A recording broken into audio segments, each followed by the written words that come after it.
Ya. Sobat Maestro yang dikasihi oleh Tuhan, kita dilahirkan dengan kehendak. Dan setiap orang punya kehendak.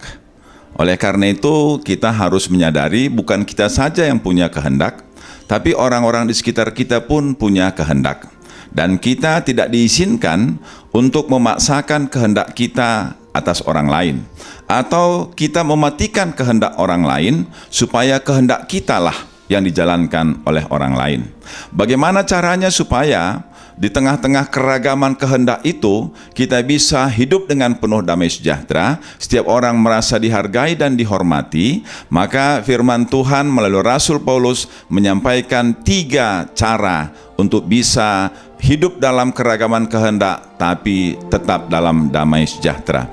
Yang pertama yang dipakai oleh Rasul Paulus dalam Efesus pasal 4 ayat 2 ialah bahwa setiap kita harus rendah hati.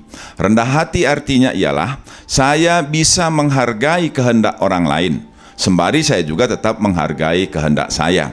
Saya tidak akan mendorong diri saya untuk mematikan kehendak orang lain. Dan bahkan kalau mungkin saya belajar menghargai bahwa kehendak orang lain mungkin lebih baik daripada kehendak saya. Inilah yang pertama yang dianjurkan oleh Rasul Paulus, supaya dalam komunitas kita yang memiliki keragaman kehendak selalu terwujud damai sejahtera.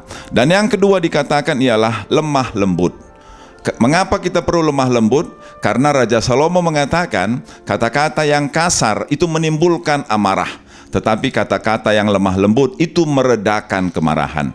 Perbedaan-perbedaan kehendak di antara kita, kalau kita tata dengan kelemah lembutan, itu akan memberikan warna yang indah. Itu akan membuat kesatuan di tengah-tengah jemaat Tuhan. Tetapi kalau kita saling menjelekkan, menganggap kehendak kita lebih baik, lalu kemudian mengucapkan kata-kata yang tidak pantas, kata-kata yang negatif, kata-kata yang buruk terhadap kehendak orang lain, maka tentu orang lain akan tersinggung. Tapi orang lain juga punya kemampuan untuk menjelekkan kehendak kita, untuk menghakimi kehendak kita. Lalu kalau sudah demikian, maka akan terjadilah perselisihan dan pertengkaran di antara kita orang percaya. Lalu yang ketiga, firman Tuhan katakan ialah kata sabar. Sabar ini artinya saya harus meyakinkan diri saya untuk bisa menerima keberadaan kehendak saudara-saudara saya. Hari ini, besok, lusa, atau seminggu, sebulan kemudian, tampaknya kehendak saudara saya tidak berubah, tapi saya harus tetap sabar. Sebagaimana saya juga mengharapkan teman saya sabar melihat kehendak saya.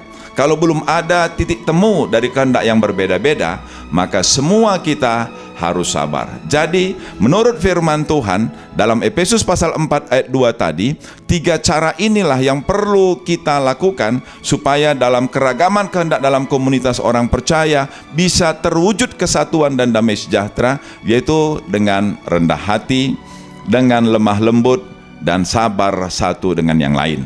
Kiranya firman Tuhan ini membekali kita supaya kita bisa mewujudkan keragaman kehendak dalam komunitas kita, entah dalam keluarga, entah dalam gereja, entah dalam persekutuan, entah dalam perusahaan, entah dalam kegiatan apapun, supaya semua mengalami damai sejahtera Tuhan. Kiranya Tuhan Yesus memberkati Sobat Maestro. Amin.